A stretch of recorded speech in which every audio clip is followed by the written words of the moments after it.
नमस्कार दोस्तों, आज मैं आप सबको सुनाने जा रहा हूँ माँ तो माँ है। विमल बहुत परेशान था। उसे समझ में नहीं आ रहा था कि वो इस परिस्थिति से कैसे निपटे। वो अपनी माँ को बहुत चाहता था, किंतु उसकी पत्नी और बच्चे उसकी माँ से बहुत दूर भागते थे, क्योंकि उसकी माँ की एक आँख नहीं थी। साथ ही उसकी कमर भी 90 अंश पर झुकी थी। वैसे वो अपनी काम सब खुद कर लेती है, किंतु फिर भी उसकी पत्नी और बच्चों के लिए हमेशा खटकती है। दादी, आप ऊपर के कमरे में जाओ, मेरे दोस्त आ रहे हैं, विमल के बेटे अखिल ने बड़े बेरुखी से कहा। पर बेटा, मैं तो यहाँ बहुत दूर बैठी हूँ, विमल के माँ ने बहुत प्यार से कहा। नहीं, आप उनके सामने मत रहो, वो मुझे चिढ़ाते हैं, अखिल ने जोर से डांटते हुए कहा। क्या हुआ अखिल, क्यों चिल्ला रहे हो?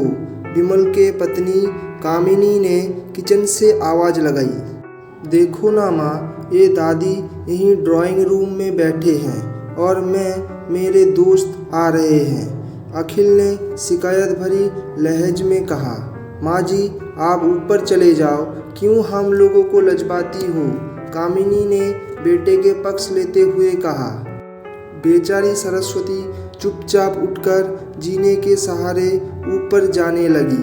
कमर झुकी होने के कारण उन्हें ऊपर चढ़ने में बहुत परेशानी हो रही थी, किंतु वो पूरी ताकत से ऊपर के एक अकेले कोने वाले कमरे में जाकर बैठ गई। विमल बाजू के कमरे से सब सुन रहा था। उसे कष्ट हो रहा था कि उसकी माँ को अपमानित होना पड़ रहा है, किंतु वो असहाय था। अगर वो कुछ कहने जाती तो उसकी पत्नी और बच्चे उसकी विरोध करने लगती है। दूसरे उनकी तर्क भी सही लगती हैं, क्योंकि वो एक प्रशासनिक अधिकारी था। उसका सामाजिक स्तर बहुत ऊंचा था। उसका ससुराल भी एक उच्च घराने में थी, अतः वो चुपचाप इस तरह हर दिन अपनी माँ का अपमान होते देखता रहता था। रात को विमल की पत्नी ने कहा, देखो जी, अब कुछ करो। कल कलेक्टर साहब की पत्नी आई थी। माँ जी अपने देसी धुन धारा में उनसे मिली। मुझे बहुत शर्म आ रहा था बताते हुए कि ये मेरी सास है। मैंने कह दिया कि दूर के रिश्तेदार हैं, इलाज कराने आए हैं। विमल को रोना आ गया, किंतु फिर भी वो चुप रहा। उसे समझ में नहीं आ रहा था कि वो क्या करे।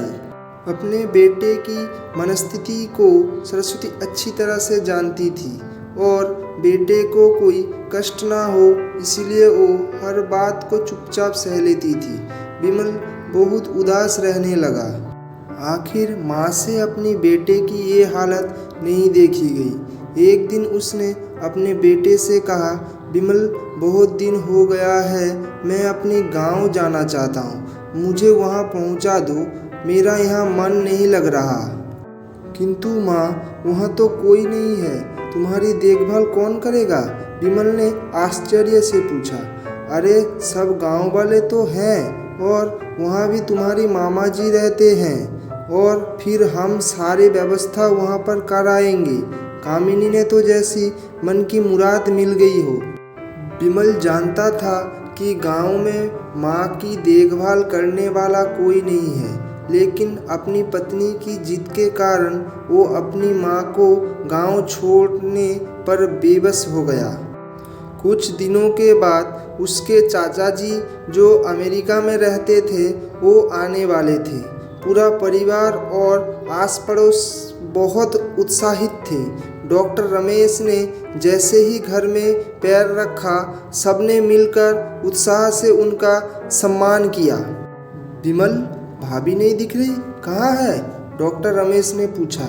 जी, वो अपने गांव में रहते हैं, यहाँ उनका मन नहीं लग रहा, कामिनी ने सपट लहज में उत्तर दिया। डॉक्टर रमेश ने विमल की आंखों की ओर देखा तो उसने अपनी आंखें झुका ली। डॉक्टर रमेश सब समझ गए। बोले, कल हम भाभी से मिलने गांव चलेंगे सब लोग। दूसरे दिन सभी लोग गांव के घर में पहुंचे। देखा कि सरस्वती को बहुत तेज बुखार है और वो पलंग पर असहाय पड़ी है। वाह बेटा विमल, तूने तो नाम उजागर कर दिया। अपने माँ की ये हालत देखकर तुझे तो शर्म भी नहीं आ रही होगी। डॉक्टर रमेश ने विमल को लगभग डांटते हुए कहा, बहू, तुम्हें अपनी सास की कुरूपता पसंद नहीं है। समाज में तुम्हें नीचा दिखाना पड़ता है ना? डॉक्टर रमेश ने कामिनी की ओर व्यंग्य से देखा। आज तुम जिस सामाजिक स्तर पर हो वो इन्हीं की संघर्षों की देन है। और बेटा विमल, तुम्हें शायद मालूम ना हो कि बचपन में तुम जब 1 साल के थे तब छत से नीचे गिरने के कारण तुम्हारी एक आंख फूट गई थी। तब तुम्हारी इस कुरूप माँ ने अपनी एक आंख तुम्हें देकर इतना सुंदर स्वरूप दिया था। कामिनी बेटी, इतनी सालों तक संघर्ष करके बेटे को प्रशासनिक अधिकारी बनाने वाले इस संघर्षी औरत को तुम लोगों ने ये दशा कर दिया। तुम्हें तो ईश्वर कभी माफ नहीं करेगा। डॉक्टर रमेश की आंखों से अश्रु जलधारा बह रही थी। डॉक्टर रमेश जी उनके चाचा थे। उन्होंने जो राज बताया उसके बाद तो विमल को ये लगने लगा कि उससे ज़्यादा पापी इंसान इस दुनिया में कोई और हो ही नहीं सकता। वो दौड़ता गया और माँ सरस्वती के कदमों में लिपट गया। अतः कामिनी और बच्चे ने सरस्वती के पैर पड़ते हुए अपने व्यवहार पर माफ़ी मांगी और माँ के हृदय ने सबको माफ़ कर दिया। इस दुनिया में माँ से बढ़कर कोई नहीं है। तो दोस्तों, ये थी आज की हमारी कहानी माँ तो माँ है। धन्यवाद। अगर आपको ये वीडियो पसंद आया है तो लाइक एंड शेयर कर देना।